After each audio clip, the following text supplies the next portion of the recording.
Hello everyone, you're watching News Mongolia on MNB World. It's Thursday, December 8th. I'm Batsir Namshir. For our top stories, Minister of Justice and Home Affairs provides updates on the investigation process of the coal smuggling case. President of Mongolia orders government officials to take swift actions. Regular direct flights to be conducted between Mongolia and the USA. For other news, stay tuned.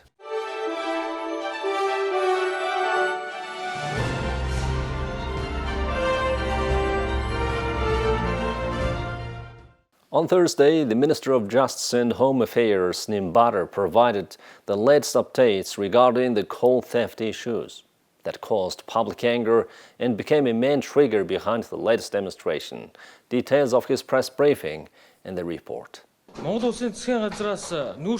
In connection with the case of coal theft and illegal export, a working group has been established to support this investigation. The first meeting was held yesterday. We discussed the scope of the working group and quickly provided information on how government agencies will support the investigation team and specialized experts. Moreover, how the government will support the experts when they will need border and customs-related records and data information from foreign countries as part of the intergovernmental agreements. After the meeting of the working group, the investigation process has intensified. Last night, 8 citizens and Gang Hoik, who worked as the executive director of Irtens Townloy Joint Stock Company, were arrested without delay. Notably, 3 people, including the executive director of Hishigarving Industrial, Hishig Dorj, and 5 people related to the former director of Irtens Townloy, Gang Hoik, were arrested. The reason for their arrest was based on the fact that evidence was collected during the investigation and that Gang Hoik might have created an advantage for himself when he worked as the CEO of Irtens Townloy Joint Stock Company, and that a more in-depth investigation is needed. It was reported by the Independent Authority Against Corruption and the National Office Police. 3 investigators from each province will be appointed into the investigation team. We warned that there should be no issues in the export operations of Irtens Townloy Joint Stock Company. On Wednesday, thousands of protesters in Ulaanbaatar continued demonstrating for the 4th consecutive day at Sukhbaatar Square. Following people's demand, Prime Minister Oyun Erten stepped out to meet demonstrators. Meanwhile, the President of Mongolia held a meeting with the government officials and criticized the government and law enforcement agencies for not taking swift action on resolving these issues. The President criticized the government and law enforcement agencies for not taking swift action on resolving these issues surrounding the coal theft allegations. The President questioned if there were any possible reasons for not revealing the names of those who are involved in the coal theft allegations. He noted that the Prosecutor General has the power to submit to Parliament the issue of suspending the immunity of politicians and members of the Parliament who are involved in this case. He further warned that there is a possibility of dissolving Parliament and the Cabinet before their legal term is completed. The meeting was attended by the Chief of the Cabinet Secretariat Amr Baisaglang, the Minister of Justice and Home Affairs Nimbater, Chief of the General Staff of the Mongolian Armed Forces Gambemb, Prosecutor General Jargal, Director of the General Intelligence Agency Odombatar, Public Director of the Independent Authority Against Corruption as Jargal, and the Director of the National Police Agency Bold. On Wednesday, the Cabinet of Mongolia held its regular press briefing after the Cabinet meeting. Notably, it was decided to conduct regular direct flights between Mongolia and the United States. According to data from 2019, 41,000 passengers spent around $30 million on transit flights to Beijing and Seoul. The Cabinet of Mongolia believes that establishment of the agreement is believed to serve as an important impetus to increase the number of tourists between the two countries. At yesterday's meeting, the cabinet supported the issue of establishing an agreement with the United States regarding air transport. With the establishment of this agreement, an opportunity will be opened up to conduct direct flights between Mongolia and the United States after 1 year of preparatory work is completed during 2023. Thus, it will become possible to conduct regular flights to the United States from 2024. You're watching News Mongolia on MNB World. Now let's take a look at the currency exchange rates provided by Mongol Bank.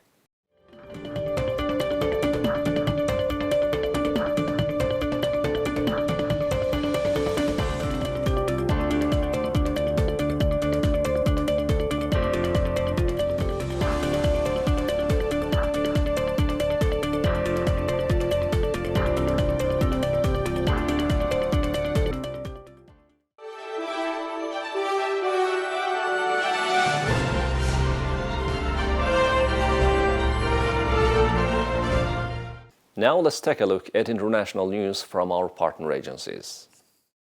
The 2022 Swedish Nobel laureates in chemistry and economic sciences held a news conference on Wednesday ahead of Saturday's award ceremony in Stockholm. Ben Bernanke, who ran the United States Federal Reserve between 2006 and 2014, received the Economics Award for research into banking and financial crisis. Addressing journalists ahead of the weekend's award ceremony, he warned of the danger of so-called shadow banks, saying they were not nearly as regulated or overseen as the regular commercial banking system. But I think there's a lot more to be done there, in particular in the United States and in some parts of Europe, so-called shadow banks. Those are lending institutions which are not commercial officially chartered banks and which do not have the same requirements, regulation as banks. Were actually a big source of the crisis, but they have not been as nearly as regulated or overseen as the regular commercial banking system. I think that's still a weakness of the United States, and my sense is from that even though the shadow banking system is smaller in Europe, that it's also a problem. The Nobel Prize winner in chemistry, Stanford University chemist Caroline Bertozzi, said she was honored to have been awarded the prize, particularly as she joined a number of other recent female laureates in chemistry. It's a tremendous honor for me to sit here among these incredible scientists, and I'm glad that there is one woman among us. As it happens, there are 5 female chemistry Nobel laureates who are living, and 4 of the 5 are here in Stockholm this week. And the 4 of us were awarded Nobel Prizes just within the last 3 years. So I think that's a very positive trend. And I'm deeply honored to be among the 4 that are here and among the 5 that are alive today. The awards are always handed out on December the 10th, the anniversary of Swedish scientist Alfred Nobel's death in 1896. The prize includes a diploma, a gold medal, and a monetary award of 10 million Swedish kron, about $967,000. In the 120 years of Nobel Prizes in medicine, physics, and chemistry, prizes were awarded more than 600 times to men and about 25 times to women. The prize can be split as many as 3 ways or given to 2 or just 1 person. Some people, like Marie Curie, have won more than once, and there have been several years when no prize is awarded. China rolled back rules on isolating people with COVID-19 and dropped coronavirus test requirements for some public places Wednesday in a dramatic change to a strategy that confined millions of people to their homes and sparked protests and demands for President Xi Jinping to resign. China has enforced some of the world's strictest curbs, disrupting global manufacturing and trade and the lives of ordinary Chinese, while many nations switch to trying to live with the virus. The latest announcement from the National Health Commission is the second easing of rules following a November 11th change that fueled hopes the Communist Party would scrap its zero-COVID strategy.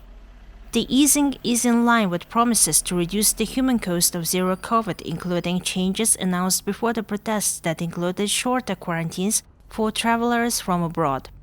The latest moves have been highly publicized, a possible effort to quell public anger, but it was unclear whether they were a response to the protests. Under the new rules, people with mild cases will be allowed for the first time to isolate at home instead of going to sometimes overcrowded or unsanitary quarantine centers. That addresses a major irritation that drove the outpouring of anger. Public facilities, except for special places such as school, hospitals, and nursing homes, will no longer require visitors to produce a health code on a smartphone application that tracks their virus tests and whether they have been to areas deemed at high risk of infection, the government said. Local officials must take strict and detailed measures to protect people's life, safety, and health, but at the same time minimize the impact of the epidemic on economic and social development, the statement said.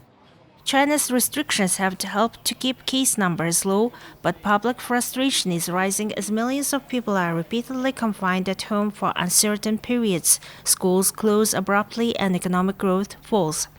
The changes have been rolled out despite a renewed spike in infections starting in October. On Wednesday, the government reported 25,231 new cases, including 20,912 without symptoms.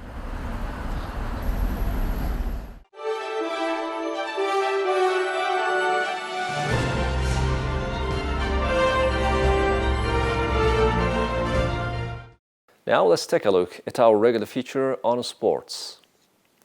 A campaign group mounted a protest in the hometown of FIFA President Gianni Infantino, calling for immediate compensation for migrant workers who died or were exploited while building infrastructure for the 2022 World Cup. An activist group erected protest billboards in FIFA boss Gianni Infantino's Swiss hometown of Brugg on Wednesday to demand the World Soccer body compensate migrant workers for alleged human rights abuses in Qatar, host of the Football World Cup. The mobile billboards carried the messages, "Infantino, your family were migrants, thousands like them were victims of this World Cup, and no, compensate them now." The protest by the Avaz campaign group included an Infantino impersonator holding a World Cup trophy. Qatar, where foreigners make up most of the 2.9 million population, has faced intense criticism from human rights groups over its treatment of migrant workers. Right, yeah, so we're here in Brugg, which is the hometown of FIFA President Infantino. His family actually moved here as migrant workers, so we're hoping that this is a timely reminder of the fact that he needs to compensate the many migrant worker victims of this World Cup. Thousands were abused, exploited, and many actually died. And his legacy right now is really on the line, and so is FIFA's. He needs to come out publicly and commit to a compensation fund of at least $440 million.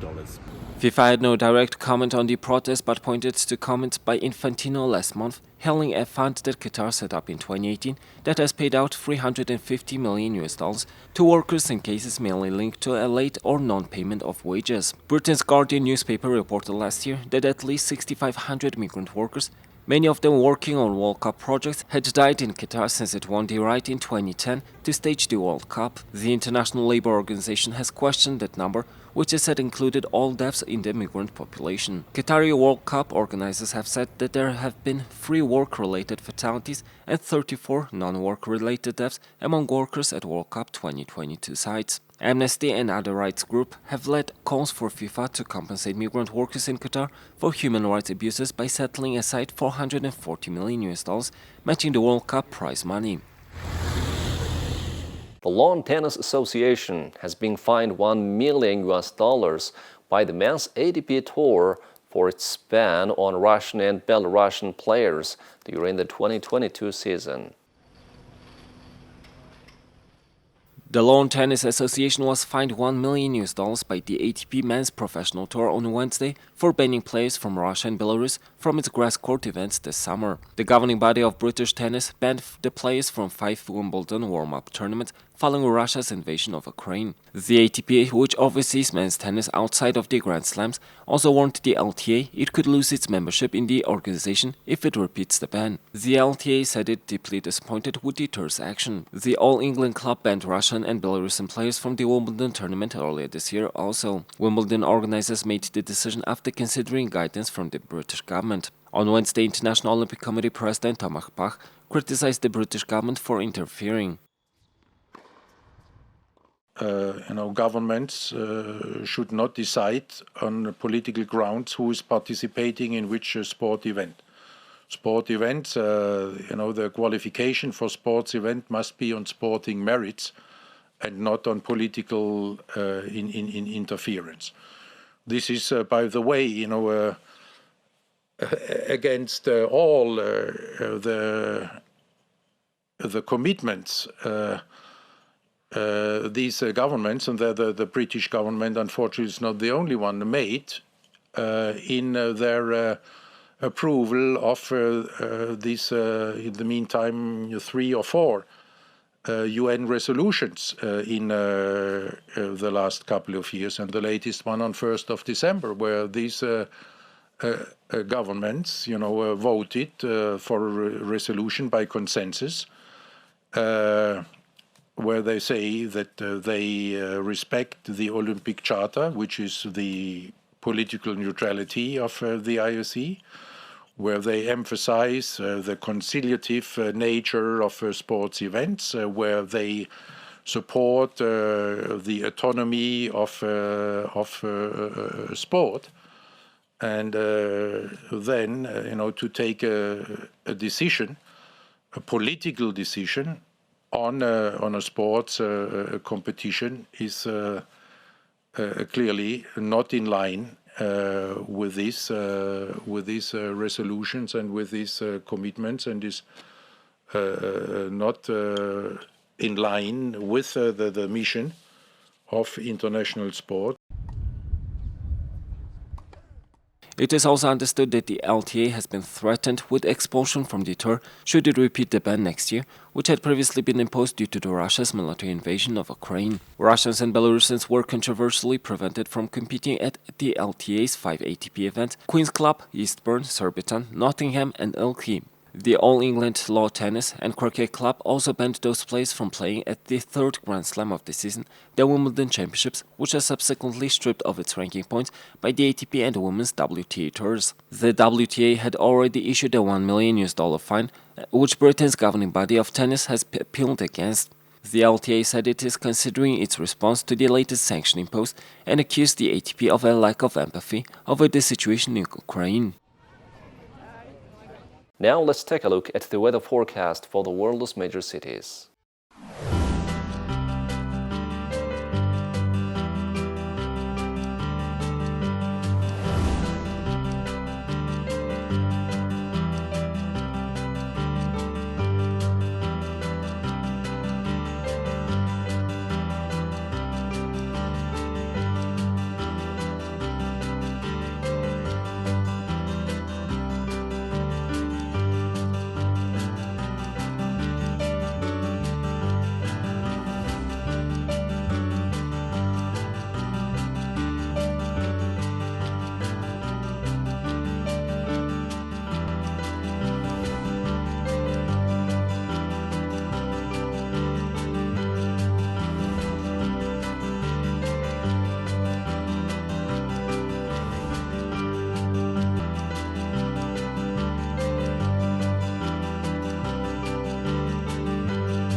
Well, that's all for today. Thank you for staying with us.